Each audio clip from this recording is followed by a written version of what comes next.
السلام علیکم ناظرین، عید الاضحیٰ پر کانگو وائرس پھیلنے کا خدشہ، ایڈوائزری جاری۔ عید الاضحیٰ قریب آتے ہی جانوروں کی فروخت کا سلسلہ شروع ہونے کے بعد اسلام آباد کے نیشنل انسٹی ٹیوٹ آف ہیلتھ نے کانگو وائرس کی روک تھام کے حوالے سے نئی ایڈوائزری جاری کر دی ہے۔ رپورٹ کے مطابق کانگو وائرس کی علامات میں تیز بخار، پٹھوں میں درد، چکر آنا، پیٹ درد اور متلی شامل ہیں۔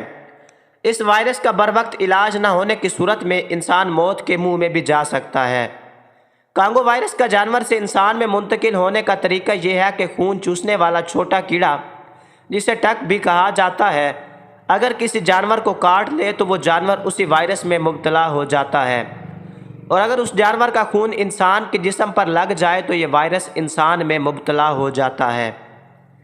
نیشنل انسٹی ٹیوٹ آف ہیلتھ NIH کی جانب سے جاری ایڈوائزری کے مطابق صحت عامہ کی جانب سے جاری کی گئی ہدایت میں مختلف پہلوؤں پر توجہ دینی چاہیے۔